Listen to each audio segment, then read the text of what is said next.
আমার এই গান গাওয়া, আমার এই সুর করা সবই তোমারই জন্য। হে খোদা দয়াময়, কণ্ঠে মাধুরী দিয়ে করো আমার এই ধন্য। আমার এই গান গাওয়া, আমার এই সুর করা সবই তোমারই জন্য। হে খোদা দয়াময়, কণ্ঠে মাধুরী দিয়ে করো আমার এই ধন্য। তুমি গানের মাঝে, তুমি সুরের সাজে, তুমি বিনে গাই না তো অন্য। করো আমার এই ধন্য। আমার এই গান গাওয়া, আমার এই সুর করা সবই তোমারই জন্য। হে খোদা দয়াময়, কণ্ঠে মাধুরী দিয়ে করো আমার এই ধন্য। ও দুনিয়ার মানুষ রে, দুনিয়ার মানুষের প্রশংসা করলে, দুনিয়ার মানুষের প্রশংসা করলে তার পদোন্নতি বেড়ে যায়। দুনিয়ার মানুষের প্রশংসা যদি করো, দেখবে দুনিয়ার মানুষ যে প্রশংসা করে তার কোনো লাভ হলেও হবে, না হলে নাই। কিন্তু যার প্রশংসা করা হয় তার পদোন্নতি হয়। কিন্তু আমার বেলায় এটা বিপরীত। আমার প্রশংসা করলেও আমি আল্লাহ সম্মানিত, আর আমার প্রশংসা না করলেও আমি আল্লাহ তাআলা সম্মানিত।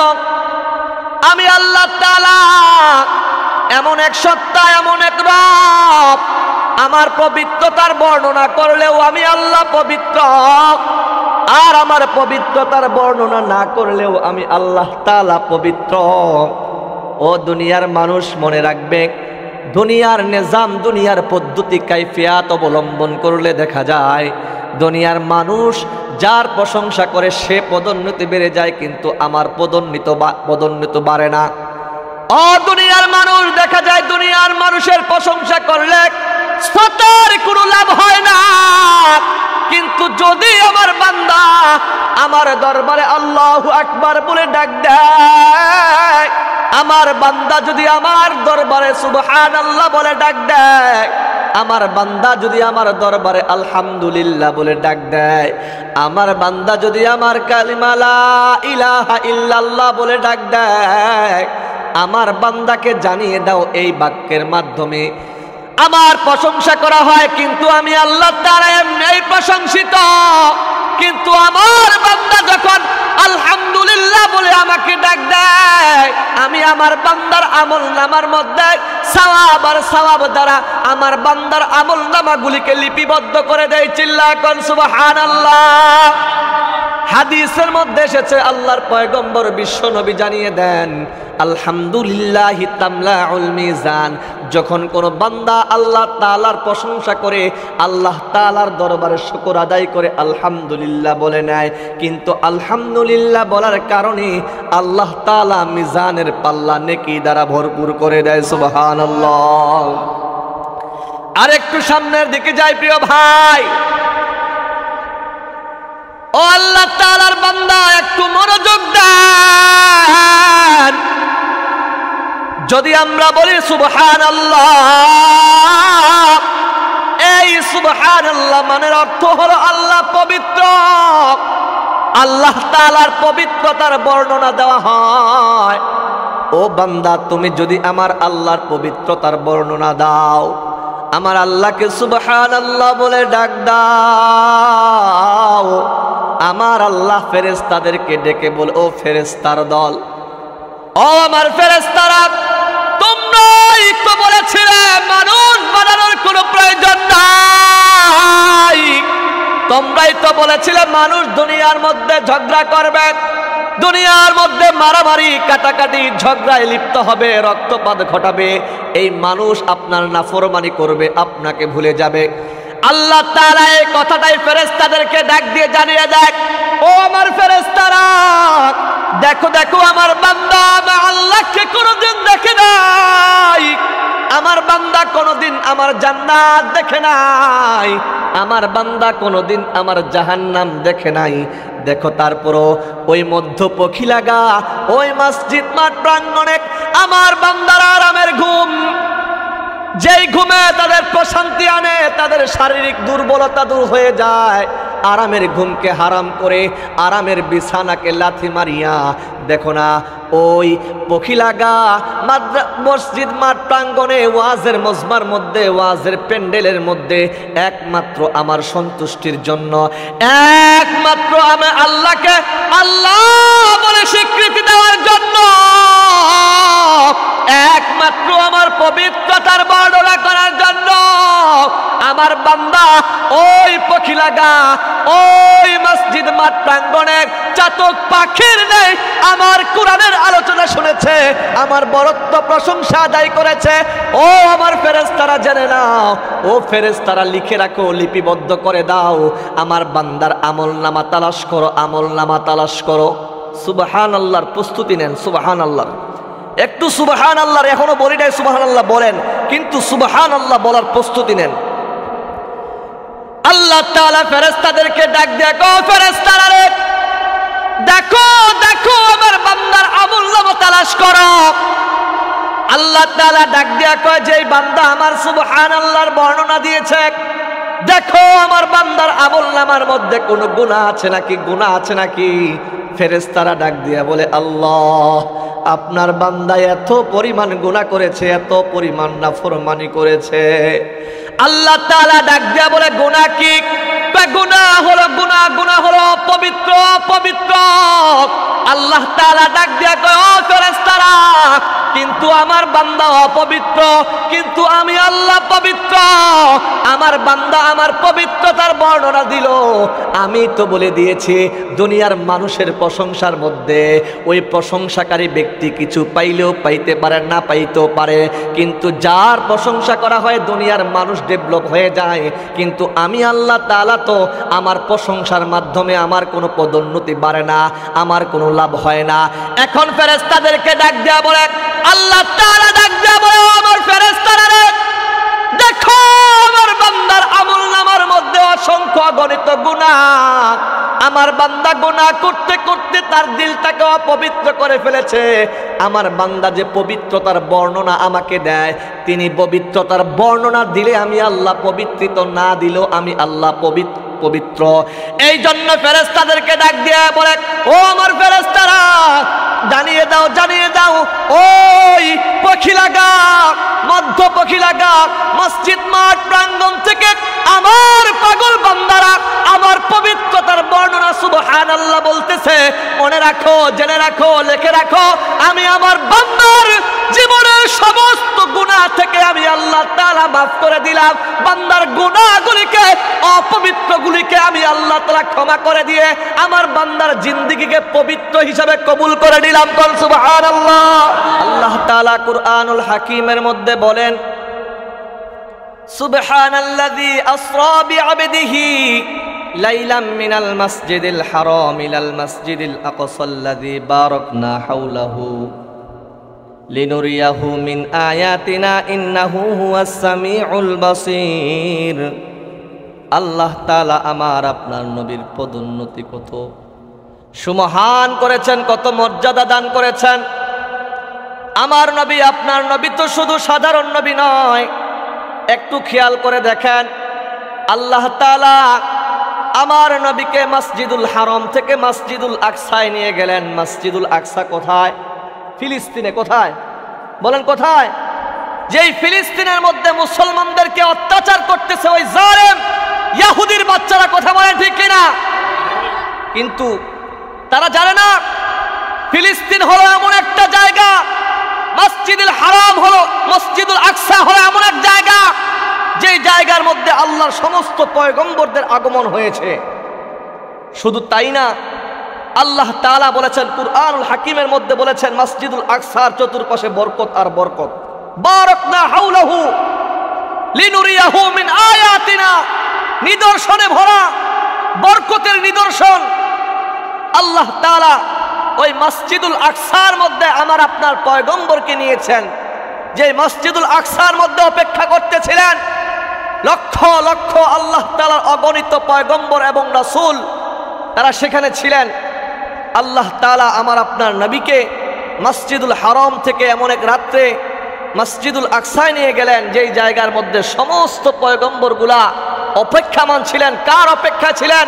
প্রধান অতিথির অপেক্ষায় ছিলেন, প্রধান আলোচকের, প্রধান বক্তার অপেক্ষায় ছিলেন।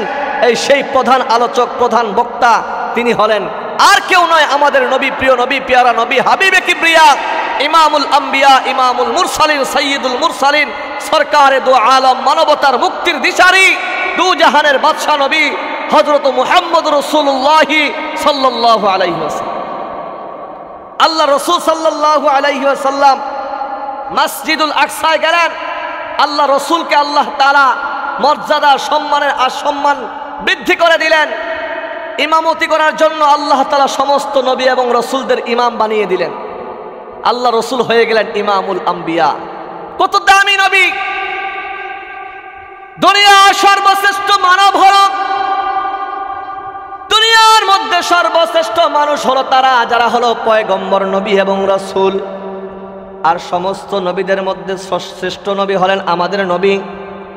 আল্লাহ তাআলা সমস্ত নবীদেরকে যেমন শ্রেষ্ঠ মানব হিসাবে আল্লাহ তাআলা সৃজন করেছেন, তার মধ্যে আমার আপনার নবী হলেন সর্বশ্রেষ্ঠ নবী।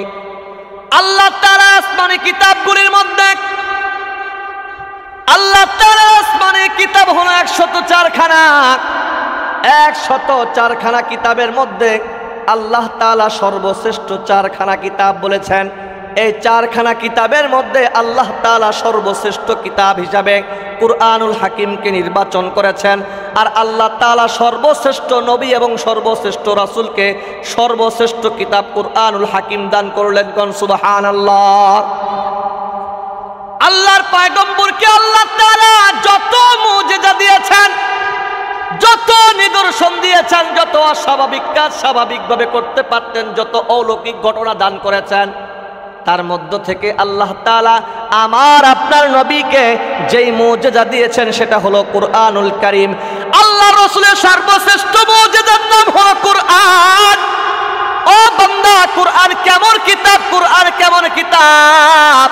কুরআনুল কারীম সম্পর্কে আল্লাহ তাআলা পবিত্র কোরআনে সূরাতুন নামলের মধ্যে এই আয়াতটা কোট করে দিলেন।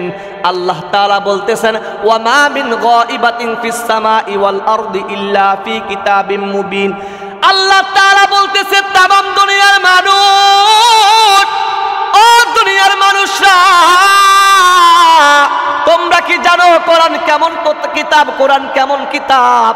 কোরআন এমন এক কিতাব যা আসমানের সমস্ত ইলম, আসমান এবং জমিনের মধ্যে যা হয়, আসমান এবং জমিনের যত কিছু আছে, আল্লাহ তাআলা এই কুরআনুল কারীমের ভিতরে অস্পষ্ট রাখে নাই। আল্লাহ তাআলা সমস্ত কিছুকে আল্লাহ তাআলা স্পষ্ট স্বরূপ এই কুরআনুল কারীমের মধ্যে লিপিবদ্ধ করেছে। চিল্লায় কোন সুবহানাল্লাহ! আসমান এবং জমিনের মধ্যে কোনো কিছু অস্পষ্ট নাই যেটা আল্লাহ তাআলা কুরআনুল কারীমের মধ্যে বলে দেয় নাই। কন্যা সুবহানাল্লাহ! এই আসমানি কিতাব কুরআনুল কারীম কাকে দিলেন? কাকে দিলেন? আমার আপনার পয়গম্বর, পয়গম্বরে আরবী বিশ্ব নবীকে আল্লাহ তাআলা কুরআনুল হাকিম দান করলেন। কুরআনুল হাকিম একটু খেয়াল করে দেখবেন, এই কুরআনুল কারীম যখন দুনিয়ার মধ্যে আল্লাহ তাআলা নাজিল করলেন, সমস্ত আসমানি কিতাবগুলো রহিত হয়ে গেল। কিন্তু মনে রাখবেন, আসমানি কিতাব 104 খানা। 104 খানা কিতাবের মধ্যে 103 খানা কিতাব রহিত হয়ে যায়। রহিত মানে যে কিতাবগুলোকে বিশ্বাস করতে হবে, ঈমান রাখতে হবে, ওই কিতাবগুলো আসমানি কিতাব, আল্লাহর কিতাব, ওই কিতাবের প্রতি বিশ্বাস স্থাপন করতে হবে। কিন্তু ওই কিতাবের অনুসরণ, অনুকরণ, ওই কিতাবের শরীয়ত মানা আমাদের জন্য প্রযোজ্য নয়।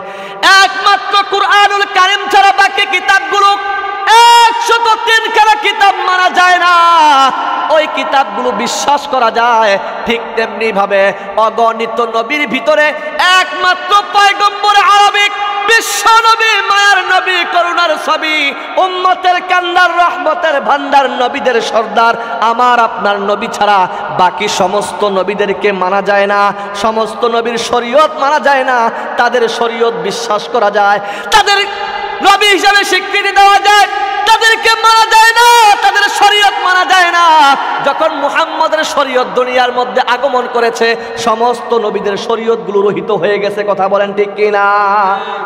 আবার আপনার নবী আসার পরে আল্লাহ তাআলা যেই কিতাব দিয়েছেন, এই কিতাব আসার সাথে সাথে বিভিন্ন অন্যান্য কিতাবগুলো 103 খেলা কিতাব রহিত হয়ে গেছে। ওই কিতাবের উপর বিশ্বাস থাকবে, কিন্তু ওই কিতাবের আমল করা প্রযোজ্য আমাদের জন্য না। কথা বলেন না কেন? তারপরে আসেন নবীদের ব্যাপারে। আমাদের নবী যখন আসছে, অন্যান্য নবীদের শরীয়তের আমলগুলো আমাদের জন্য প্রযোজ্য নয়। একটু খেয়াল করে দেখবেন প্রিয় ভাই, আল্লাহ তাআলা প্রথম পয়গম্বর প্রেরণ করেছেন আদম। আদম নবী শুধু প্রথম নবী নয়, আদম পয়গম্বর হলেন মানবদের প্রথম মানব। কথা বলেন ঠিক কিনা? আল্লাহ তাআলা আদম আলাইহিস সালামকে আমাদের জন্য আদি পিতা হিসাবে নির্বাচন করেছেন। আল্লাহ তাআলা আদম আলাইহিস সালামকে দুনিয়ার মধ্যে পদার্পণ করেছেন, দুনিয়ার প্রথম মানুষ, প্রথম নবী, এবং দুনিয়ার মানুষের ক্রমধারাকে চালু রাখার জন্য আদম পয়গম্বরের মাধ্যমে আজকে বংশ বিস্তার হয়েছে। কথা বলেন ঠিক কিনা? আদম আলাইহিস সালাম, কথা বলবেন, আমার সাথে কথা বলবেন, বলেন তো এখন কি আদম আলাইহিস সালামের শরীয়ত কি আমাদের সময় চলবে? আদম আলাইহিস সালামের কালিমা চলবে না? সমস্ত নবীদের কালিমার মধ্যে ছিল লা ইলাহা ইল্লাল্লাহ। আদম নবীর সময় ছিল আদম সফিউল্লাহ। ও মুসলমান যুবক ভাই, ও বৃদ্ধ বাবারা, ও পর্দার অন্তরালের মা বোনেরা, আদম আলাইহিস সালামের শরীয়ত যদি এই বর্তমান প্রজন্মে আনা হয়, এই আমাদের যুগে আনা হয়, আমার রসুলের উম্মতের যুগে যদি নিয়ে আসা হয়, আমাদের নবীর পিরিয়ড টাইমে যদি নিয়ে আসা হয়, মনে রাখবেন আদম আলাইহিস সালামের শরীয়তের মাধ্যমে মুসলমান হওয়া যাবে না। কথা বলেন ঠিক কিনা? যদি কেউ বলে যে লা ইলাহা ইল্লাল্লাহ আদম সফিহুল্লাহ বলে, তাহলে কি তার ঈমান আছে? ঈমান পূর্ণাঙ্গ ঈমানদার? সে বলেন পূর্ণাঙ্গ ঈমানদার হওয়ার জন্য দুইটা শর্ত, একটা আল্লাহ তাআলার একত্ববাদ, আর একটা হলো রসুলের শান, রসুলের রাসূলকে রসুল হিসেবে মেনে নেওয়া, এটার প্রতি একত্ববাদ করা, লা ইলাহা ইল্লাল্লাহ মুহাম্মাদুর রাসূলুল্লাহ। কথা বলেন ঠিক কিনা? সম্মানিত মুহতারাম হাজিরিন, আদম কার নবী বলেন তো? আল্লাহর কার বলেন? একটু কথা বলেন। আমি কি বুঝাইতে চাচ্ছি একটু বুঝবেন ইনশাআল্লাহ। আমি খোলাসা করে কথাগুলো বলবো। বলেন আদম আলাইহিস সালাম তার শরীয়ত ছিল, কিন্তু আদম আলাইহিস সালাম আল্লাহর পয়গম্বর, প্রথম নবী, কিন্তু আদম নবীর শরীয়ত এই জামানায় চলবে না। কিন্তু দিয়েছেন কে বলেন তো? আল্লাহ। কে দিয়েছেন? এখন একটা কথা আছে এর মধ্যে, দিয়েছেন আল্লাহ। আদম আলাইহিস সালামের শরীয়ত কেন চলবে না? মনে রাখবেন, আমরা ঔষধ খাই, ঔষধের গায়ের মধ্যে ডেট লেখা থাকে না? ডেট কতদিন পর্যন্ত চলবে ঔষধটা? যতদিন ডেট থাকবে ততদিন পর্যন্ত ঔষধের কার্যকারিতা থাকবে। যখন ডেট থাকবে না, ওই ঔষধের মাধ্যমে সুস্থ তো হবেন, দূরের কথা অসুস্থ হয়ে পড়বেন। কথা বলেন ঠিক কিনা? ঠিক আল্লাহ তাআলা দুনিয়ার মধ্যে আদম পয়গম্বরকে 1000 বছরের জিন্দেগি দান করেছিলেন, কিন্তু কথা হলো আদম পয়গম্বরের ছেলেরাও নবী ছিলেন, তার সন্তান শীষ পয়গম্বর ছিলেন। কি ছিলেন বলেন? কিন্তু আরেকটা কথা স্পষ্ট করে বলতে চাই, ওই জামানায় একাধিক নবী ছিলেন, এক জামানায় একাধিক নবীর আবির্ভাব ছিল, এক জামানায় একাধিক নবীর আবির্ভাব ছিল। কেমন আবির্ভাব? দেখা যায় বাবা নবী, হয়তোবা তার সন্তান নবী, না হয় তার ভাই নবী, না হয় তার নাতি, এমন আপনজনদের মধ্যে কি থাকে বলেন? নবী থাকে। কি থাকে? একই সময় একাধিক নবীর আবির্ভাব ছিল। কিন্তু একটু চিন্তা করে দেখেন, আমাদের নবীর আগেও, আমাদের নবীর 500 বছর আগে, যেটা বলা হয় 500 বছর, ঈসা আলাইহিস সালাম 590 বছর না 560 বছর, 500 বছরের ওই প্লাস, 500 বছর আগে কে ছিল বলেন? নবী ছিলেন ঈসা পয়গম্বর। কিন্তু আমাদের নবীর সময় কোনো নবী নাই, ছিল না কি বলেন? আমাদের নবীর আগেও নাই, আমাদের নবীর পরেও নাই। 500 বছর আগে ছিলেন, কিন্তু 500 বছর পরে আর ছিলেন না। এখন কি বলতে চাচ্ছি একটু খেয়াল করে দেখেন। যদি বলেন হুজুর, তাহলে আল্লাহ তাআলাই যদি নবী দিয়েছেন, কেন তাদেরকে মানা যাবে না? আমি বলবো যে আপনারা যে ঔষধ খান, ঔষধ মানুষের উপকারের জন্য বানানো হয়েছে, তাহলে আপনি বলেন যে তাহলে এতদিন ডেটের পরে কেন খাওয়া যাবে না? কথা বলেন, ঠিক না? সব কিছু একটা মেয়াদ আছে কিনা বলেন? আমার নবী যে বিশ্ব নবী, কিছু কিছু বেদাতি বলে নবীকে নাকি বিশ্ব নবী বলা যাবে না। কি বলা যাবে না? আমরা এই কথা সবাই জানে, আমাদের নবী তো সব জায়গার জন্য রহমত। কি বলেন, ঠিক না? আসমান, জমিন, লৌহ, কালাম, জান্নাত, জাহান্নাম, সব জায়গার নবী তিনি। কি বলেন, ঠিক না? কিন্তু দুনিয়ার মধ্যে অন্যান্য নবীদের ডেট দেখেন আপনি, একটা সময় নির্ধারিত ছিল, এই সময় থেকে এই সময় আপনি নবী, এই সময় থেকে এই সময়। আচ্ছা বলেন, কেউ কি বলতে পারবেন কিয়ামত কবে হবে? কিয়ামত কবে হবে বলতে পারবে কেউ? কিন্তু যদি বলেন বলতে পারবো, তাহলে বলবো যে একটু খেয়াল করে দেখবেন যে ওই সমস্ত নবীদের এক একটা সময় 60 বছর, 70 বছর, 100 বছর, 800 বছর, 900 বছর, 1000 বছর তাদেরকে একটা সময়সীমা আল্লাহ দিয়েছিলেন। কিন্তু আমাদের নবীর 100 বছর, আজকে 1500 বছর আমার নবী চলে গেছেন। কত বছর বলেন? কিন্তু আমাদের নবী চলে যাওয়ার মধ্যেও কি নাই বলেন? আর কবে যে কিয়ামত হবে সেটা আমরা জানি না। কি বলে, ঠিক না? এই জন্যই বোঝা যায় আমার নবীর কোনো শরীয়তের প্রচার প্রসার নির্দিষ্ট সময়ের মধ্যে না। আমার নবী শুধু নির্দিষ্ট সময়ের নবী না, আমাদের নবী হলো লিমিটেডের মধ্যে না, আনলিমিটেড। আমার নবীর সংখ্যার মধ্যে হতে পারে না। আমার নবী হলেন এমন একজন নবী যেই নবীর ব্যাপারে আল্লাহ তাআলা বলেছেন, ওয়ামা আরসালনাকা ইল্লা রাহমাতাল লিল আলামিন।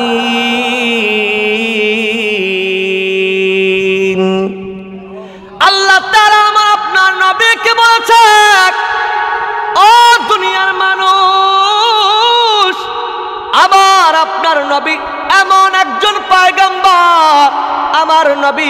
আমার নবী হলেন আসমানের জন্য রহমত, আমার নবী হলেন জমিনের জন্য রহমত, আমার নবী হলেন পাহাড়ের জন্য রহমত, আমার নবী সাগরের জন্য রহমত, গাছের রহমত, মাছের রহমত, আমার নবী সমস্ত কুল কায়নাতের রহমত। আল্লাহর রসুল সম্পর্কে হাদিসের মধ্যে এসেছে, আল্লাহর নবীর পদাচরণ যেই জায়গায় হয়, আল্লাহর রসুলের বরকতময় হাত যেই জায়গার মধ্যে লেগে যায়, আল্লাহর পয়গম্বর যেই জায়গায় যায়, ওই জায়গাটা বরকতময় হয়ে যায়। শুধু বরকতময় না, আল্লাহর পয়গম্বর সম্পর্কে আম্মা জান আয়েশা সিদ্দিকা রাদিয়াল্লাহু তাআলা আনহা বর্ণনা করে বলে, ও দুনিয়ার মানুষে শোনো শোনো, আমার পয়গম্বর কেমন পয়গম্বর জানো? আমার স্বামী কেমন বরকতময় রাসূল, তোমরা কি শুনতে চাও? একটু মনোযোগ দিয়ে শোনো। আমি আয়েশা একদিন ঘরের মধ্যে রুটি বানাইতেছিলাম। বলেন কি? রুটি বানাইতেছিলেন কে? নবীজির স্ত্রী হযরতে আয়েশা রাদিয়াল্লাহু তাআলা আনহা বলতেছে, আমি ঘরের মধ্যে রুটি বানাইতেছিলাম, হঠাৎ করে দেখলাম আমার ঘরের মধ্যে পূর্ণিমার আলোর আবির্ভূত হয়ে গেল। মানে আমার নবী এসে গেল। আল্লাহর নবী যখন ঘরের মধ্যে আসলেন, আয়েশাকে বললেন, ও হুমায়রা। মাঝে মাঝে রসুল তার স্ত্রী আম্মা জান আয়েশাকে হুমায়রা বলে ডাক দিতেন। ডাক দিয়ে বলতেছে, আয়েশা রে, কি করতেছো? আম্মা জান আয়েশা ডাক দিয়ে বলে, ওগো প্রাণের স্বামী, ওগো মুহাম্মদ, আমি রুটি বানাচ্ছি। আল্লাহর রাসূল সাল্লাল্লাহু আলাইহি ওয়াসাল্লাম আম্মা জান আয়েশার কাছে চলে গেলেন। আম্মা জান আয়েশার কাছে যাওয়ার পরে দেখলেন আম্মা জান আয়েশা রুটি অনেকগুলো বানিয়ে ফেলছে, অনেকগুলো বানাইছে। যখন আম্মা জান আয়েশাকে লক্ষ্য করে বলতেছে, ও আয়েশা, এখন তুমি এই রুটিগুলোকে সেকা দাও। কি বলা হয়? এই রুটিগুলোকে সেকো, আমি কিছু রুটি বানিয়ে দেই। আম্মা জান আয়েশা রাসূলের কথা মোতাবেক রুটিগুলো সেকতেছে। এক পর্যায়ে রুটিগুলো সেকতেছে। আল্লাহর রাসূল রুটি বানানো শেষ, ঘরে চলে গেলেন। যাওয়ার পরে কিছুক্ষণ পর ডাক দিয়ে বলতেছে, আয়েশা, ও আয়েশা, এখনো কি তোমার রুটিগুলো বানানো হয়? এখনো রুটিগুলো শেখা হয় নাই? ডাক দিয়ে বলতেছে, প্রাণের স্বামী, ওগো নবীজি, ওগো পয়গম্বর, আমি একটা অলৌকিক ঘটনা বলতে চাই। আমি কি আশ্চর্য জিনিস দেখতেছি। ওগো নবীজি, যেই সমস্ত রুটিগুলো আমি নিজ হাত দিয়ে বানাইছি, যেই রুটিগুলো আমি আয়েশা নিজ হাত দিয়ে বানাইছি, যে হাত দিয়ে বানাইছি ওই রুটিগুলি নিমিষের মধ্যে কি হয়ে গেছে, সেকা হয়ে গেছে, রুটি রূপান্তরিত হয়ে গেছে। কিন্তু আশ্চর্য বিষয় হলো, অলৌকিক ঘটনা হলো, ওগো পয়গম্বর বিশ্ব নবী, ওগো দয়াল নবী, ওগো প্রিয় স্বামী আমার, আল্লাহর নবীকে ডাক দিয়ে বলতেছে, ওগো নবীজি, ওগো স্বামী আমার, কি আশ্চর্যকর জিনিস আমি দেখতেছি। আল্লাহর রাসূল ডাক দিয়ে বললেন, আয়েশা রে, বলো কি এমন আশ্চর্যকর জিনিস দেখতেছ? তখন বলতেছে, স্বামী গো, আমি আমার রুটিগুলি মুহূর্তের মধ্যেই কি করে ফেললাম, সেকে ফেললাম, কিন্তু আপনার যেই সমস্ত আপনার হাত দিয়ে যেই রুটিগুলি আপনি বানাইলেন ওই রুটিগুলো সেকতে পারি না। ওই রুটিগুলোকে ওই আগুনটা স্পর্শ করে না, আগুনটা স্পর্শ করে না, স্পর্শ করে না। ওগো নবীজি, বারবার চেষ্টা করি ওই রুটিগুলো আগুনের মধ্যে সেকা হয় না, তার গায়ের মধ্যে আগুন লাগে না। কি বরকতময়! ডাক দিয়ে বলতেছে, নবী গো, এইটা আপনার বরকত, আপনার বরকত। যেই জায়গায় আপনার বরকতের হাত পড়বে সেই জায়গায় জাহান্নামের আগুন জ্বলবে না। ও পাখিরাগার মুসলমান যুবক ভাইরা, আজকে মেসির স্টাইল ছেড়ে দাও, আমার রাসূলের সুন্নতের স্টাইলে চুল কাট দাও। দেখবে রাসূলের সুন্নত লাগার কারণে তোমার মাথাকে জাহান্নামের আগুন স্পর্শ করবে না। তোমার মাথাকে সুহাগ নিচে সূর্য নেমে যাবে, মাথার মগজগুলো টকবক টকবক করে ফুটবে, কিন্তু সেদিন রাসূলের সুন্নত তোমার মাথার মধ্যে থাকার কারণে তোমার মাথার মধ্যে ওই সূর্যের তাপ স্পর্শ করবে না। কারণ যেই জায়গায় আমার নবীর বরকত থাকবে সেই জায়গায় জাহান্নামের আগুন স্পর্শ করতে পারবে না। প্রিয় মুসলমান যুবক ভাইরা, পর্দার অন্তরালের মা বোনেরা, ও আমার ছাত্র ভাইয়েরা, একটু মনোযোগ দিয়ে শোনেন আমি কি বলতে চাই। মেসির স্টাইল বাদ দাও, নেইমারের স্টাইল বাদ দাও, রোনাল্ডোর স্টাইল বাদ দাও। তোমাকে বলতে চাই, তোমার আইকন, তোমার আইডল যদি হয় মেসি, আমি বলবো মেসিকে ডিলিট করো, মুহাম্মদকে আইডল মেনে তোমার সামনের পথ বাড়াও। কথা বলেন ঠিক কিনা? এ প্রিয় ভাইরা, যুবক ভাইরা, শোনো, আম্মা জান আয়েশা বলতেছে যে এই রুটিগুলি আল্লাহর হাবিবের পরশ পেয়েছে, আল্লাহর রাসূলের হাতের বরকত পেয়েছে। ওই রুটিগুলো দুনিয়ার আগুন দিয়ে সেকা যায় না।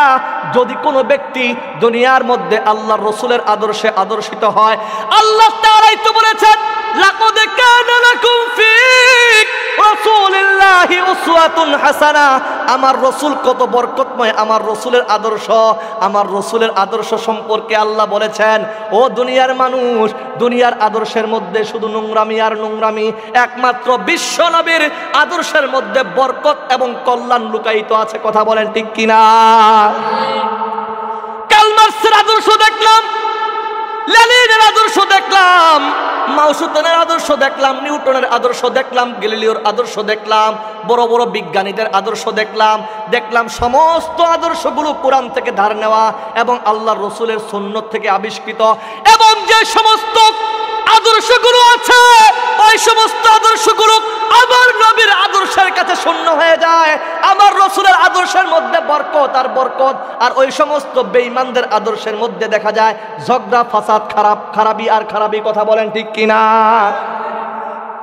একটু খেয়াল করে দেখবেন, আল্লাহ তাআলা আমার আপনার নবীকে বলতেছেন, লাকাদ কানা লাকুম ফি রাসূলিল্লাহি উসওয়াতুন হাসানা।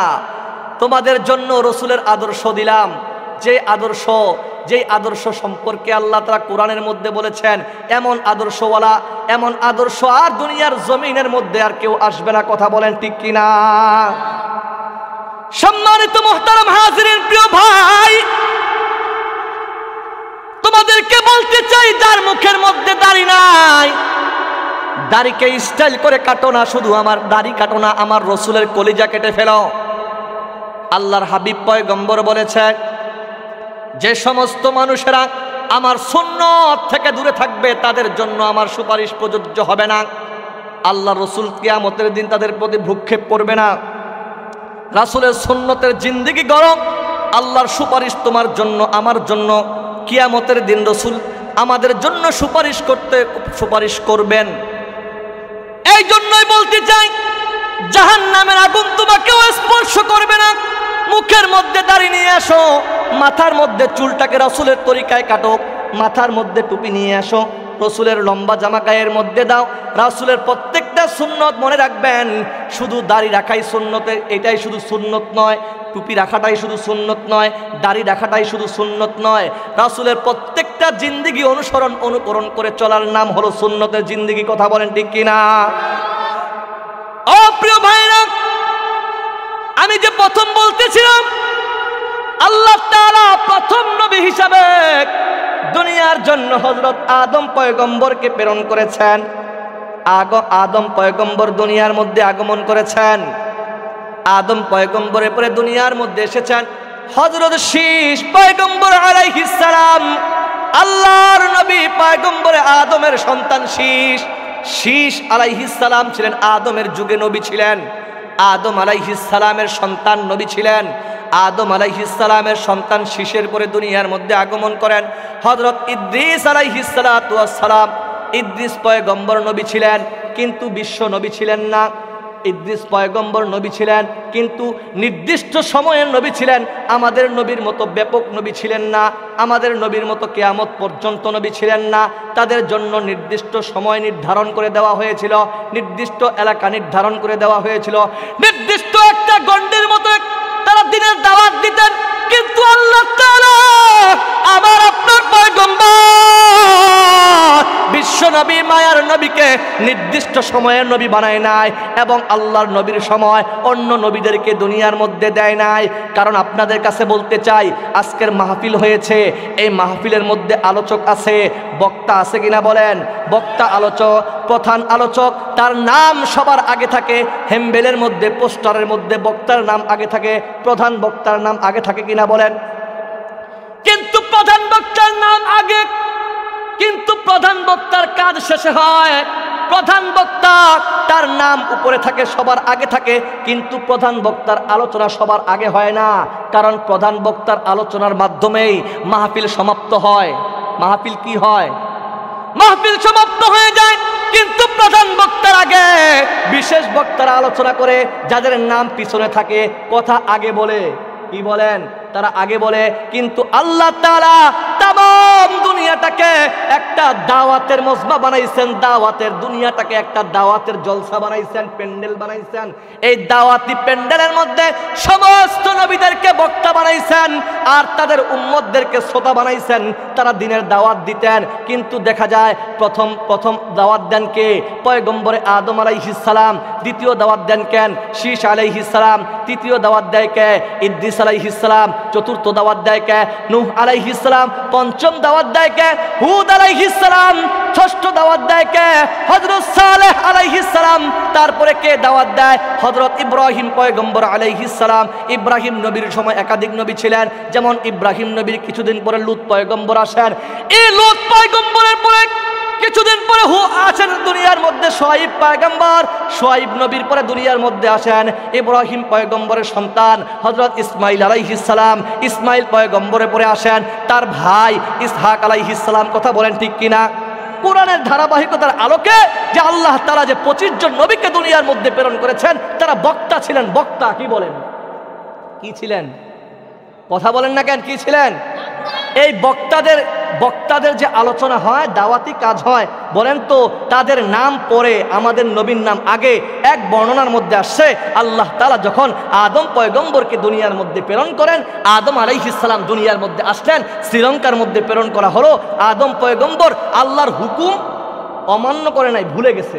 বলেন কি করে নাই? কোন নবী রাসূল গুনাহগার না, মনে রাখবেন। আহলে সুন্নাত ওয়াল জামাতের আকীদা হলো সমস্ত নবী রাসূল নিষ্পাপ। কি?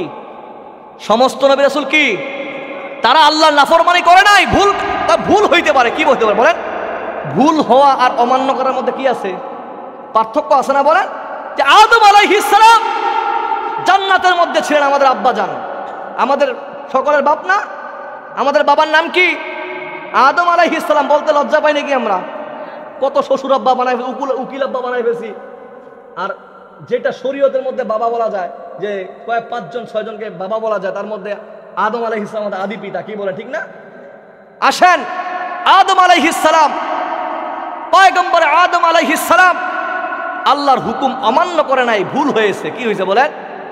যে ফল খাওয়ার জন্য নিষেধ করেছিলেন, এই ফল খাওয়ার কারণে আল্লাহ তাআলা বলেন, আদম এখন আর তুমি জান্নাতের উপযোগী না, তোমাকে দুনিয়ার মধ্যে বিচরণ করতে হবে, দুনিয়ার মধ্যে যাইতে হবে। কি বলেন ঠিক না? তখন আল্লাহ তাআলা দুনিয়ার মধ্যে প্রেরণ করলেন। আদম আলাইহিস সালাম দুনিয়ার মধ্যে, শ্রীলঙ্কার মধ্যে প্রেরণ করা হলো। আদম আলাইহিস সালাম বর্ণনার মধ্যে আসছে 350 বছর পর্যন্ত লজ্জায় আসমানের দিকে তাকায় নাই। আল্লাহু আকবার, কোনোদিন তাকায় নাই। লজ্জা, আল্লাহর হুকুমটা আমি ভুল করে ফেললাম। পয়গম্বর আদম আলাইহিস সালাম 350 বছর পর্যন্ত কন্দন করলেন। আদম আলাইহিস সালাম লজ্জায় আসমানের দিকে তাকায় না। বর্ণনার মধ্যে এসেছে আদম আলাইহিস সালাম এত পরিমাণ কান্না করেছে, এত পরিমাণ কান্না করেছে, আদম পয়গম্বরের চোখের দুই পাশ দিয়ে কালো হয়ে গেছে। এবং দেখা যায় আমাদের টিউবওয়েলের পাশে গেলে দেখা যায় পানি যাইতে যাইতে শ্যাওলা পড়ে যায়, পিচ্ছিল হয়ে যায়, হয় কি হয় না? কিন্তু আদম পয়গম্বর কান্না করতে করতে, চোখের দুইটা ধার দিয়ে পানি পড়তে পড়তে, চোখের দুই কোণ দিয়ে পানি পড়তে পড়তে সেইটা কালো হয়ে গেছে, পিচ্ছিল হয়ে গেছে। কিন্তু লজ্জায় আসমানের দিকে তাকায় না আমাদের আব্বা জান আদম আলাইহিস সালাম। একদিন আল্লাহর কাছে দুইটা হাত উত্তোলন করলেন। 350 বছর পরে আল্লাহর দরবারে দুইটা হাত উত্তোলন করে বলতেছে, ওগো আল্লাহ, আমি আপনার নাফরমানি করেছি, আপনার কথা ভুলে গেছি। আল্লাহ, আমি প্রায়শ্চিত্ত করেছি। ওগো মালিক, আপনি আমাকে মাফ করে দেন, আমাকে ক্ষমা করে দেন। এই কথা বলার পূর্বে আদম পয়গম্বর, দুইটা বর্ণনার মধ্যে এসেছে। এক বর্ণনার মধ্যে বলা হয়েছে, রব্বানা যালামনা আনফুসানা ওয়া ইল্লাম তাগফির লানা ওয়া তারহামনা লানাকুনান্না মিনাল খাসিরিন। এই দোয়াটা আল্লাহর দরবারে পেশ করলেন। আর একটা বর্ণনার মধ্যে এসেছে আল্লাহর কাছে ফরিয়াদ করে বলতেছে, ওগো আল্লাহ, আমি যখন জান্নাতের মধ্যে ছিলাম, জান্নাতের মধ্যে আপনার আরশের মধ্যে একটা নাম লিপিবদ্ধ ছিল। ওই নামটার মধ্যে দেখলাম লা ইলাহা ইল্লাল্লাহ মুহাম্মাদুর রাসূলুল্লাহ। আল্লাহু আকবার। দেখলাম আপনার আরশের মধ্যে একটা নাম সুন্দরভাবে লিপিবদ্ধ করা আছে, লা ইলাহা ইল্লাল্লাহ। এইটা জানলাম আপনার নাম, কিন্তু মুহাম্মাদুর রাসূলুল্লাহ একটা নাম। ওগো আল্লাহ, আপনি ওই নামের উসিলা করে আপনি আমাকে মাফ করে দেন। কোন সুবহানাল্লাহ। ও প্রিয় ভাইরা, আল্লাহর রাসূল সাল্লাল্লাহু আলাইহি ওয়াসাল্লামের নাম আগে, সমস্ত বক্তাদের আগে বলছি, প্রধান বক্তাদের মধ্যে, প্রধান বক্তার নাম লিফলেটের মধ্যে, ইয়ার মধ্যে, পোস্টারের মধ্যে আগে না নিচে, উপরে না নিচে? কথা বলে না কেন? কথা থাকে উপরে থাকে, কিন্তু প্রধান বক্তার আলোচনা সবার শেষে হয়। কিন্তু ঠিক তেমনি ভাবে আল্লাহ তাআলা প্রথম নবী আদম আলাইহিস সালাম থেকে শুরু করে হযরত মুহাম্মদুর রাসূলুল্লাহ সাল্লাল্লাহু আলাইহি ওয়াসাল্লাম পর্যন্ত সব নবীদের নাম বলতে পারবো, কিন্তু আকাশের অবস্থা তেমন ভালো না, বৃষ্টির আনাগোনা। সংক্ষিপ্ত করে বলতে চাই, এ সমস্ত নবীরা কি ছিলেন বলেন? দাওয়াতি বক্তা, আলোচক ছিলেন। তাদের উম্মত ছিল শ্রোতা, তাদের মাঝে দ্বীনের দাওয়াত দিতেন। কিন্তু দেখা যায় প্রধান বক্তা আমার নবী, আমার নবীর নাম সবার আগে। বলেন, আমার নবীর নাম, আমার নবীর নাম সবার আগে। কিন্তু দুনিয়ার মজমার মধ্যে, দুনিয়ার ওয়াজের মজমার মধ্যে আল্লাহ তাআলা আমার আপনার নবীকে দেখা যায় সবার শেষে প্রেরণ করছে। কথা বলেন না কেন? আমার নবী, আপনার নবী দুনিয়ার মধ্যে সর্বশেষ নাজিল হয়েছে। কিন্তু কারণ কি জানেন? সর্বশ্রেষ্ঠ নবী কেন আল্লাহ তাআলা শেষে প্রেরণ করলেন? আমরা জানি শেষ বক্তার আলোচনার মাধ্যমে মাহফিল সমাপ্ত হয়। এই দুনিয়ার রঙ্গমঞ্চটা একদিন চূর্ণ বিচূর্ণ হয়ে যাবে। দুনিয়ার এই রঙ্গমঞ্চটা, দুনিয়ার এই দাওয়াতি মজমাটা একদিন দেখা যাবে এই দুনিয়ার মজমা ধ্বংস হয়ে যাবে। একমাত্র আমার নবীর যেদিন, আমার নবীর আলোচনার পরেই। কথা বলেন না কেন? এই জন্যই বলতে চাই প্রিয় ভাইয়েরা, আদম আলাইহিস সালাম ছিলেন আমাদের নবীর আগে দাওয়াত দিছেন। সমস্ত নবীদের একটাই টার্গেট ছিল, আমার নবীর কাছে তারা আমার নবীর দিকে ধাবিত করছে। এই জন্য সমস্ত আসমানি কিতাবগুলো রহিত হয়ে যায় যখন কুরআনুল কারীম নাজিল হয়েছে। আর এই কুরআনুল কারীমের মধ্যে আল্লাহ তাআলাই তো বলেছেন, ওয়া মা মিন গায়বাতিন ফিস সামাই ওয়াল আরদি ইল্লা ফি কিতাবিম মুবিন। আসমান এবং জমিনের মধ্যে যা কিছু ঘটে, যা কিছু হয়, আসমান এবং জমিনের সমস্ত ইলমগুলি আল্লাহ তাআলা কুরআনুল কারীমের মধ্যে লিপিবদ্ধ করেছেন এবং কুরআনুল কারীমের মধ্যে কোনো কিছু অস্পষ্ট নাই। আল্লাহ তাআলার বান্দা পয়গম্বর আরবি রহমাতাল লিল আলামিন, মায়ার নবী, করুণার ছবি, উম্মতের কান্নার রহমতের ভান্ডার, নবীদের সর্দার বিশ্ব নবীর জীবনী থেকে আমরা পাই আল্লাহর রসুলের জিন্দেগি শুধু বরকত আর বরকত। কি বলেন? আল্লাহর নবীর জীবনী কি? কথা বলেন কি? আমি আপনাদেরকে একটা উপমা দিয়েছিলাম যে আল্লাহ রসুল যেই রুটিগুলি বানাইলেন, এই রুটিগুলি কিন্তু রসুলের বরকত পাওয়ার কারণে, রসুলের পরশ পাওয়ার কারণে ওই দুনিয়ার আগুনে কি হয় নাই? স্পর্শ করে নাই, দুনিয়ার আগুন লাগে নাই, স্পর্শ পর্যন্ত করে নাই। আর আমরা যদি সেই রাসূলের আদর্শ নেই, যারা দাড়ি রাখি নাই, যদি দাড়ি রাখি, আমি বলতেছি আল্লাহি, আল্লাহর কসম, তাদেরকে আল্লাহ তাআলা তাদের মধ্যে রাসূলের সুন্নত থাকার কারণে ফেরেশতারা তাকে সম্মান করবে এবং তার শরীরের মধ্যে জাহান্নামের আগুন স্পর্শ করবে না। শুধু দাড়ি না, রাসূলের আদর্শটাই দরকার আমাদের জন্য। কথা বলেন ঠিক কিনা? আল্লাহ তাআলা যেন আমাদের সবাইকে কবুল করে, বলেন আল্লাহুম্মা আমিন।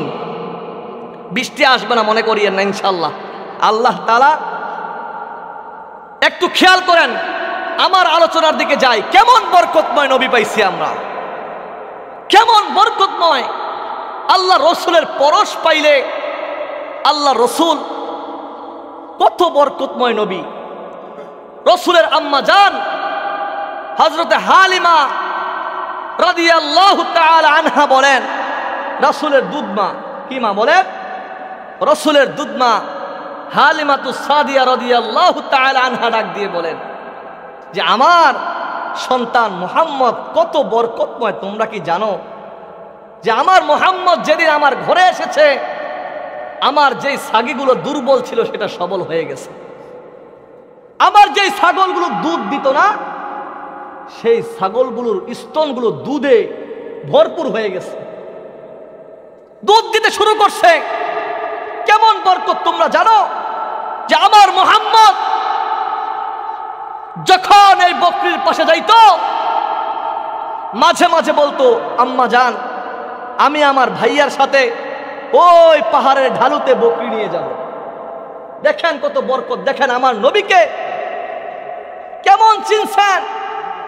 জঙ্গলার বাঘ, জঙ্গলার সিংহ, জঙ্গলার সমস্ত প্রাণীরা আমার নবীকে চিনছেন, আমার নবীকে সালাম করেছেন, আমার নবীকে মহব্বত করেছেন। জঙ্গলার হরিণী পর্যন্ত রসুলের প্রেমে মশগুল হয়েছেন। আল্লাহ রসুল যখন হালিমার ঘরে ছিলেন, আম্মা জান হালিমা বর্ণনা করতেছেন যে তিনি বলতেছে, আম্মা জান, আমি আমার ভাইয়ের সাথে ওই পাহাড়ের ঢালুতে বকরি চড়াইতে যাব। কি চড়াইতে যাব? কথা বলেন, ছাগল চড়াইতে যাব। আল্লাহ রসুলকে বললে না, বাবা তোমার যাওয়ার দরকার নাই। না আম্মা জান, আমি যাব। যাওয়ার পরে তিনি তার ভাই নিদর্শন দেখে যে অন্যান্য দিন তো ছাগলগুলো এলোমেলো হয়ে যেত, দৌড়াদৌড়ি করত, ছোটাছুটি করত, কিন্তু আজকে এই ছাগলগুলো আর ছোটাছুটি করে না, দৌড়াদৌড়ি করে না, এলোমেলো হয়ে যায় নাই, লাইন ধরে যাচ্ছে। যাওয়ার পরে নিয়মিত খাবার খাচ্ছে, খায়, তাদের পেট ভরপুর হয়ে গেছে, পেট ভরে গেছে, বাড়ির দিকে রওনা হয়ে গেছে। লক্ষ্য করে দেখলেন ওই জংলা চতুর্পাশ দিয়ে জংলার সমস্ত প্রাণীরা দূর থেকে আল্লাহ রসুলের সুন্দর চেহারা, পূর্ণিমা চাঁদের চেহারা প্রদর্শন করতেছে। সুবহানাল্লাহ বলে, চতুর্দিক থেকে দেখতেছে। একদিন আল্লাহ রসুল সাল্লাল্লাহু আলাইহি ওয়াসাল্লাম জ্বর হওয়ার কারণে তার ভাইয়ের সাথে যায় নাই। তখন হালিমার সন্তান পূর্বের মতো আজকে ছাগলগুলো নিয়ে গেছে। দেখা গেল যেই ছাগল থেকে আল্লাহ রসুল দুধ পান করতেন, ওই ছাগলটাকে জঙ্গলার এক বাঘ এসে নিয়ে গেছে। বাঘ এসে নিয়ে গেছে। নিয়ে যাওয়ার পরে তার ভাই যখন ছাগলগুলো নিয়ে বাড়িতে আসতেন, আসার পরে হযরতে হালিমা রাদিয়াল্লাহু তাআলা আনহাকে বলতেছে, আম্মা জান, যেই ছাগলের স্তন থেকে দুধ দহন করে মুহাম্মদকে খাওয়ানো হয়, আমার ভাইকে দুধ পান করানো হয়, সেই ছাগলটাকে জঙ্গলার বাঘ ধরে নিয়ে গেছে। হযরতে হালিমা রাদিয়াল্লাহু তাআলা ব্যথিত হলেন। নবীজি তখন জ্বর, প্রচন্ড শরীরের মধ্যে জ্বর ছিল। আল্লাহ রসুল তার আম্মা জান দুধমাকে ডাক দিয়ে বলতেছে, আম্মা জান, আপনি মনে কষ্ট নিয়েন না, আমি একটু গিয়ে ছাগলটাকে নিয়ে আসি না। সুবহানাল্লাহ। তিনি চলে গেলেন, যেই জায়গায় প্রতিদিন চড়াইতে যায় সেই জায়গায় চলে গেলেন। পিছনে পিছনে হালিমা যাচ্ছে, তার ভাই যাচ্ছে। গিয়ে দেখতেছেন জঙ্গলের সমস্ত বাঘ প্রাণীরা, যত প্রাণী ছিল সমস্ত প্রাণীরা চতুর্দিক থেকে বাউন্ডারি দিছে গোল হয়ে, আর মাঝখানে ওই ছাগলটাকে রেখে দিছে। সুবহানাল্লাহ। মাঝখানে ছাগলটাকে রেখে দিছে। আল্লাহ রসুল গিয়ে ভাষণ দিলেন, ও জঙ্গলার বাঘ, হরিণ, সমস্ত প্রাণীরা, আমি যেই ছাগল থেকে দুধ পান করি, তোমরা কেন আমার ছাগলটাকে নিয়ে গেছো? আমার ছাগলটা আমার কাছে দিয়ে যাও। সঙ্গে সঙ্গে সমস্ত প্রাণীরা আল্লাহ রসুলের কথা শোনার সাথে সাথে দুমড়ে মুচড়ে চতুর্দিক থেকে রসুলকে দেখার জন্য হাজির হয়ে গেলেন। আর যে ছাগলটা ছিল ওই ছাগলটাকে রসুলের হাতে অর্পণ করলেন। ছাগলটা চলে আসলো আর ডাক দিয়ে বলতেছে, আগো পয়গম্বর, প্রতিদিনের মতো আমরা যখন আজকে মাঠে আসলাম, দেখলাম আপনার ভাই ছাগল চড়াতে আসছে, আপনি আসেন নাই। আর প্রতিদিন আমরা যখন আপনার সুন্দর মুবারকময় চেহারাটা দেখি, আপনার চেহারা দেখার সাথে সাথে আমাদের ক্ষুধা নিবারণ হয়ে যায়। ওগো পয়গম্বর, ওগো নবী আমার, আপনার ছাগল ধরে আনা আমরা আনার লক্ষ্য হলো, উদ্দেশ্য হলো ছাগলটাকে খাওয়ার জন্য আনি নাই, কিন্তু এই ছাগলটাকে আনার কারণ হলো এই ছাগলকে কেন্দ্র করে যখন আপনি আমাদের মাঝে আসবেন আর আমরা সবাই আপনার সুন্দর চেহারা প্রদর্শন করব। আল্লাহু আকবার। আপনার সুন্দর চেহারা প্রদর্শন শুধু করব না, ওগো নবীজি, আপনার চেহারা দেখার কারণে আমাদের ক্ষুধা নিবারণ হয়ে যাবে। আমরা আমার মনের প্রশান্তি, বেকুলতা দূর করে ফেলবো, মনের অশান্তি দূর করে মনটাকে প্রশান্তির মধ্যে রাখবো, মনের বেকুলতা দূর করে শান্ত হয়ে যাব। এই জন্য ডাক দিয়ে বলতেছে, ওগো নবীজি, এই ছাগল ধরে আনা মুখ্য উদ্দেশ্য নয়, মুখ্য উদ্দেশ্য হলো আপনার সুন্দর চেহারা প্রদর্শন করা, আপনাকে এক নজর দেখা। আপনাকে দেখলে আমাদের খাবারের প্রয়োজন হয় না, আপনাকে দেখলে আমাদের ক্ষুধা লাগে না, আমাদের ক্ষুধা নিবারণ হয়ে যায়। কোন সুবহানাল্লাহ। আল্লাহর নবী কেমন বরকতময় নবী! যদি বলতে চাই ঘন্টার পর ঘন্টা চলে যাবে, ঘন্টার পর ঘন্টা আমি আমার ক্ষুদ্র এলেম থেকে বলতে পারবো, কিন্তু এই গল্প বলা আমার উদ্দেশ্য নয়। যেই বরকতওয়ালা নবীর পরশ পেয়ে, যেই বরকতওয়ালা নবীর পরশ লেগে দুনিয়াটা বরকতময় হয়েছে।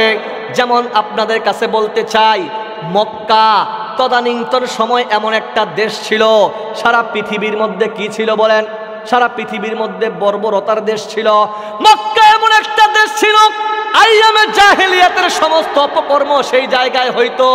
দেখা যায় জীবন্ত অবস্থায় কন্যা সন্তানদেরকে কবর দেওয়া হতো। ওই মক্কার মধ্যে মারামারি, কাটাকাটি, হানাহানি, জেনা, বেবিচারের কোনো কি কমতি ছিল না। সেই মক্কাটা আল্লাহর রাসূলের পরশ লেগে আজকে মক্কাটা সারা পৃথিবীর মধ্যে আইকনিক দেশ হয়ে গেছে। সেই মক্কাটা পৃথিবীর মধ্যে আইডলের দেশ হয়ে গেছে। সেই মক্কাটা আর মক্কা এমন জায়গায় পরিণত হয়েছে যে আল্লাহ তাআলা এই মক্কা সম্পর্কে কুরআনুল কারীমের মধ্যে বলেছেন, ইন্না আউওয়ালা বাইতি উদিআ লিন-নাসি লাল্লাযী বিবাক্কাতা মুবারাকান ওয়া হুদাল লিল আলামিন। এই জন্যই বলতে চাই প্রিয় ভাইরা, একটু খেয়াল করে দেখেন, আল্লাহ তাআলা সেই মক্কাকে সারা পৃথিবীর মধ্যে নিদর্শন করেছেন। এবং ইয়াসরিব যেটা মদিনা ছিল, সারা পৃথিবীর মধ্যে খারাপ একটা দেশ ছিল, কিন্তু আল্লাহ তাআলা ওই ইয়াসরিবকে পরিবর্তন করে সোনার মদিনায় রূপান্তরিত করেছে। কোন সুবহান। যখন দুনিয়া থেকে বিদায় নেয় আল্লাহর রাসূলের মৃত্যুতে, আল্লাহর রাসূলের কন্যা ফাতেমা রাদিয়াল্লাহু তাআলা আনহা, নবীজির কলিজার টুকরা সন্তান ফাতেমা এমন ভাবে নির্বাক হয়ে গেলেন, নিস্তব্ধ হয়ে গেলেন। আল্লাহর রাসূলের মৃত্যুর খবর শোনার সাথে সাথে ফাতেমা রাদিয়াল্লাহু তাআলা আনহা কথা বলা বন্ধ করে দিলেন, কথা বলা বন্ধ করে দিলেন। ভালো করে খাওয়া দাওয়া করে না, খায় না, ভালো করে ঘুমায় না, নির্বাক হয়ে গেলেন, নিস্তব্ধ হয়ে গেলেন। বর্ণনার মধ্যে এসেছে হযরতে ফাতেমা রাদিয়াল্লাহু তাআলা আনহা রাসূলের ইন্তেকালের 6 মাস পর্যন্ত কোনো খাবার খায় না, ভালো করে খাবার খায় না, ভালো করে ঘুমায় না, ভালো করে কথাও কারোর সাথে বলে না, খালি কান্না করে, মন খারাপ। আল্লাহ রাসূলের মৃত্যুর খবরটা খালি বারবার স্মরণ করে। হঠাৎ করে একদিন আলীকে ডাক দিয়ে বললেন, ওগো প্রাণের স্বামী, আমি ফাতেমা আজকে দুনিয়া থেকে বিদায় নেব, আজকে আমার মৃত্যু হয়ে যাবে।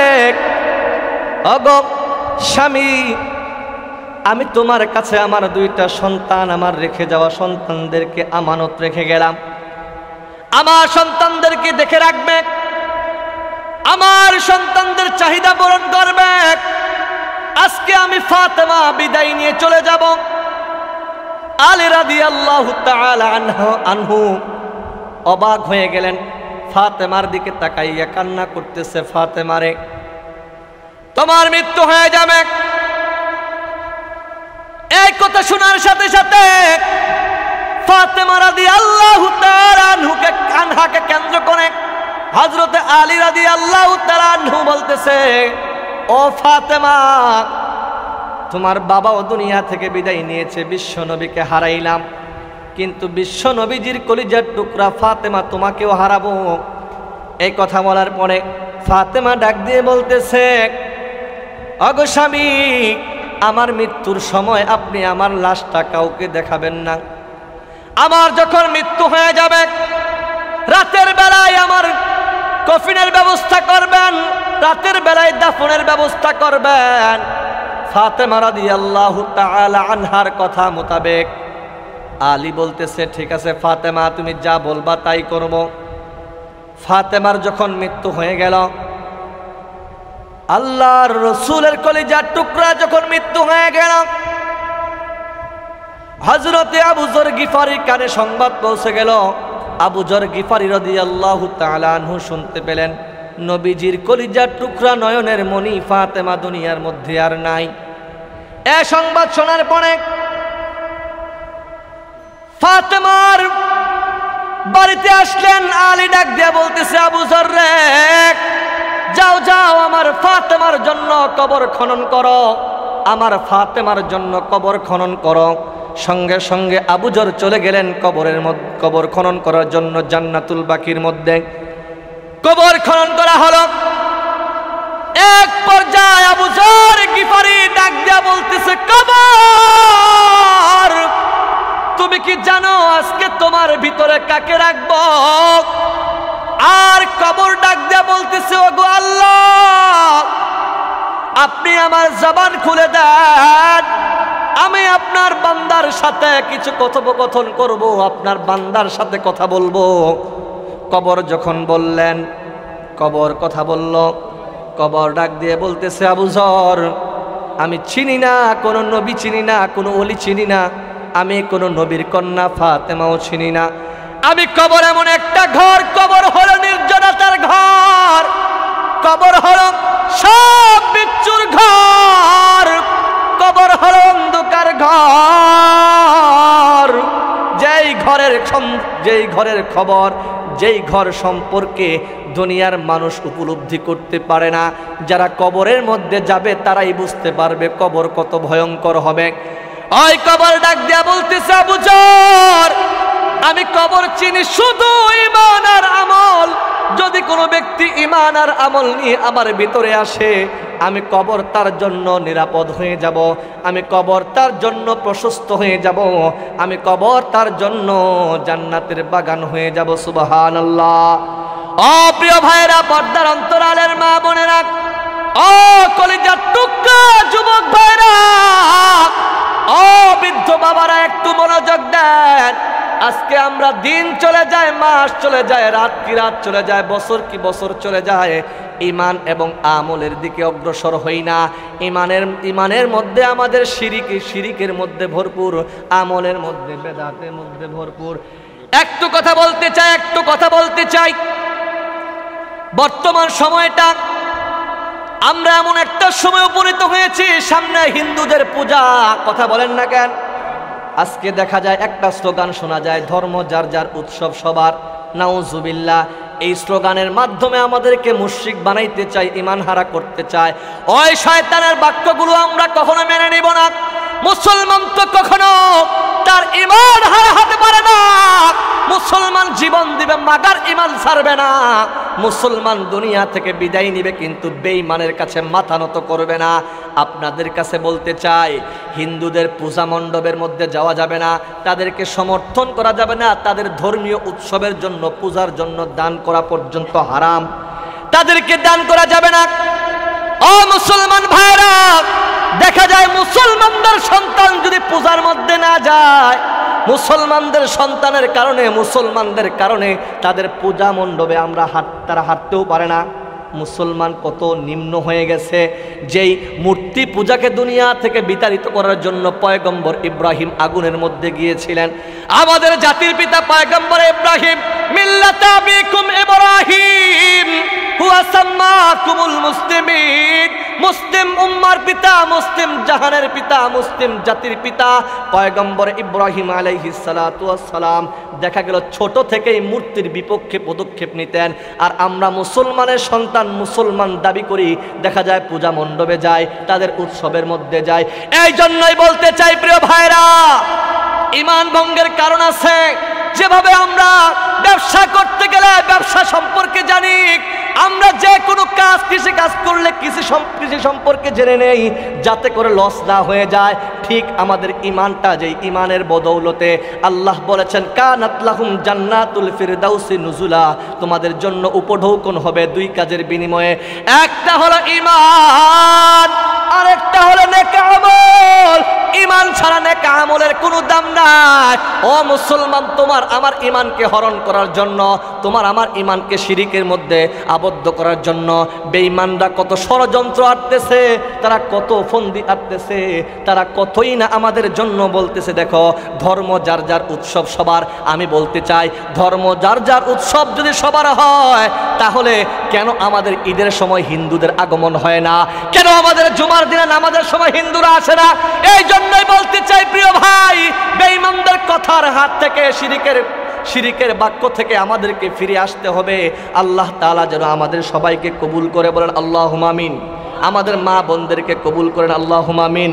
মনে রাখবেন, বেঈমানদের যে নাওয়াকিদুল ঈমান ভঙ্গের কারণ 10টা, তার মধ্যে আরো বেশি আছে। তার মধ্যে উল্লেখযোগ্য হলো যে আল্লাহ রসুলের দিন ব্যতীত অন্য কোনো দিনকে সাপোর্ট করা, প্রমোট করা, তাদেরকে ভালো মনে করা, ঈমান চলে যাওয়া শামিল। এই জন্য আমরা এটা খেয়াল করব, তাদের পূজা উৎসবে যাব না, তাদেরকে দান করব না। দান কোনটা? হিন্দুদেরকে দান করা জায়েজ আছে। কোনটা? তাদের অসুস্থ হইলে, তাদের বিবাহ শাদীর মধ্যে ওইটুকু দেওয়া যাবে, কিন্তু তাদের পূজা মণ্ডপকে কেন্দ্র করে দান করা কি হারাম, দেওয়া যাবে না। আল্লাহ তাআলা কবুল করুক, বলেন আল্লাহুম্মা আমিন। আমার এই গান গাওয়া, আমার এই সুর করা, সবই তোমারই জন্য। হে খোদা দয়াময় কণ্ঠে মাধুরী দিয়ে করো আমার এই ধন্য, আমার এই গান গাওয়া, আমার এই সুর করা সবই তোমারই জন্য। হে খোদা দয়াময় কণ্ঠে মাধুরী দিয়ে করো আমার এই ধন্য। তুমি গানের মাঝে, তুমি সুরের সাজে, তুমি বিনে গাই না তো অন্য, করো আমার এই ধন্য। আমার এই গান গাওয়া, আমার এই সুর করা সবই তোমারই জন্য। হে খোদা দয়াময় কণ্ঠে মাধুরী দিয়ে করো আমার এই ধন্য। ওই কোকিলের সুর হয়েছে সুমধুর, তোমার নামের উসিলায়, তোমারই নামেতে মধুর গানেতে পাখিরা মাতায় ভুবন। ওই কোকিলের সুর হয়েছে সুমধুর, তোমার নামের উসিলায়, তোমারই নামেতে মধুর গানেতে পাখিরা মাতায় ভুবন। তুমি তুলনাহীন, তুমি সীমানাবিহীন, তুমি তুলনাহীন, তুমি সীমানাবিহীন, তুমি বিনে সব কিছু শূন্য, করো আমার এই ধন্য। আমার এই গান গাওয়া, আমার এই সুর করা সবই তোমারই জন্য। হে খোদা দয়াময় কণ্ঠে মাধুরী দিয়ে করো আমার এই ধন্য। ওই সাজার বেলায় কত তারার মেলায় মিটি মিটি আলো ছড়ায়, ওই জ্যোৎস্নারাতে পূর্ণিমা চাঁদে মায়াবী চাঁদ আলো ছড়ায়।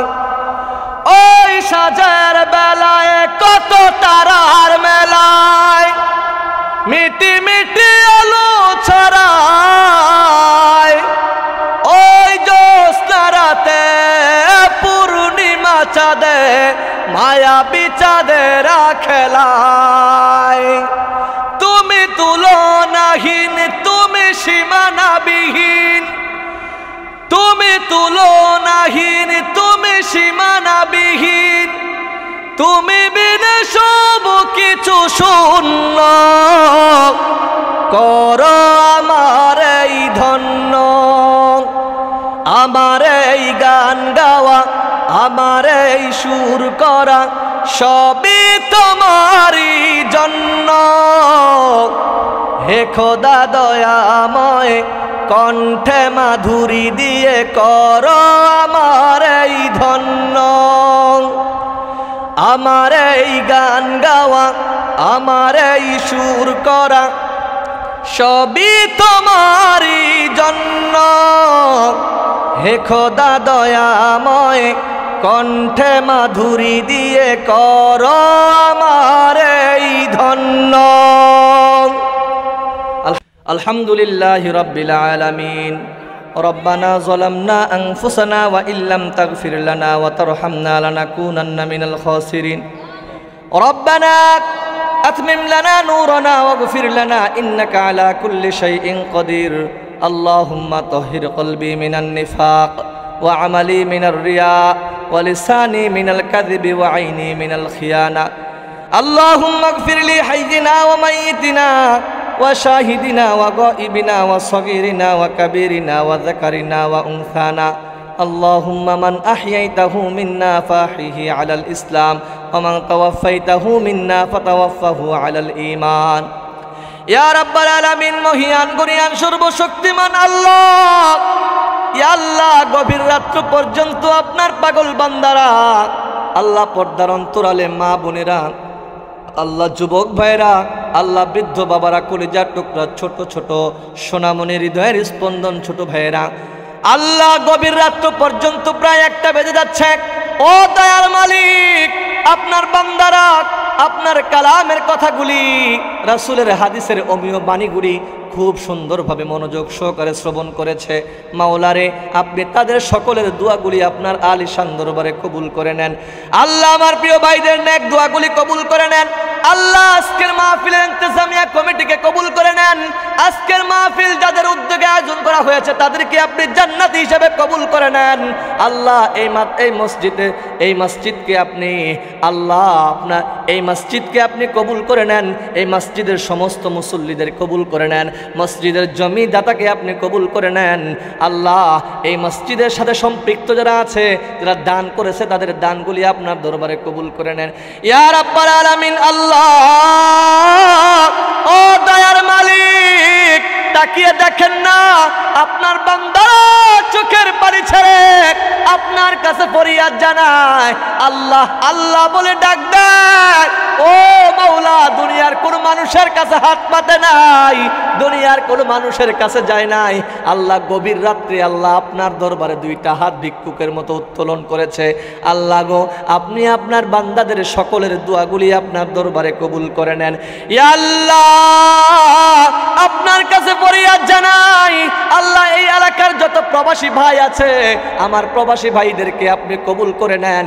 আল্লাহ সুস্থতার নিয়ামত দান করে দেন, কামাই রোজগারে বরকত দেন, সমস্ত মানুষের চক্রান্ত থেকে আপনি হেফাজত করে নেন। আল্লাহ দুশ্মনের দুশ্মনী থেকে আমার প্রবাসী ভাইদেরকে হেফাজত করে নেন ইয়া আল্লাহ। সমস্ত বিপদ আপদ থেকে আমার প্রবাসী ভাইদেরকে হেফাজত করে নেন। আল্লাহ আমার যে সমস্ত বাবারা, আমার যে সমস্ত ভাইয়েরা, আমার যে সমস্ত মা বোনেরা অসুস্থ আছে, শিফাই কুল্লিয়া নসিব করে দেন ইয়া আল্লাহ। আজকে যারা হাত তুললো, দেখেন না কার কলিজার টুকরা আম্মা জান অন্ধকার কবরে শায়িতরে, আল্লাহ আল্লাহ কার আদরের বাবা অন্ধকার কবরে চলে গেছে। আল্লাহ আল্লাহ আপনি তাদের বাবা আমার কবরগুলিকে বেহেশতের টুকরা বানাইয়া দেন ইয়া আল্লাহ। অনেকে দান করেছে আর বলেছে আমার আম্মা জান অসুস্থ, আল্লাহ আপনার অনেক বান্দা দান করে আমার কাছে দোয়া চেয়েছে। আল্লাহ আপনার আম্মা জান অসুস্থ রে মাওলা, আল্লাহ যারা মার জন্য দান করেছে তাদের মাকে আপনি সুস্থতার নিয়ামত দান করে দেন। আল্লাহ যারা বাবার জন্য দান করেছে তাদের বাবাকে আপনি কবুল করে নেন। আল্লাহ যারা বিপদ আপদ থেকে হেফাজতের জন্য দান করেছে তাদের দানকে আপনি কবুল করে নেন। ও দয়ার মাওলা, আপনি তাকিয়ে দেখেন রাত্র 1টা বেজে যাচ্ছে, কিন্তু আপনার বান্দারা এক মুহূর্তের জন্য উঠে নাই। আল্লাহ চাতক পাখির ন্যায় আলোচনা শুনলো, আল্লাহ অনেক দান করলো। আল্লাহ আপনি আমার ভাইদের এই মেহনত, আমার ভাইদের ধৈর্যকে, আমার ভাইদের দানকে আপনি কবুল করে নেন। আল্লাহ আমার পর্দার অন্তরালে মা বোনেরা হাত তুলেছে, আল্লাহ আমার মা বোনদেরকে আম্মাজান আয়েশার মতো কবুল করে নেন, আম্মাজান খাদিজার মতো কবুল করে নেন, আল্লাহ মরিয়মের মতো কবুল করে নেন, আসিয়ার মতো কবুল করে নেন, আল্লাহ সুমাইয়ার মতো কবুল করে নেন। আল্লাহ আমার মা বোনদেরকে আল্লাহ ইসলামের কর্ণধার হিসাবে কবুল করে নেন।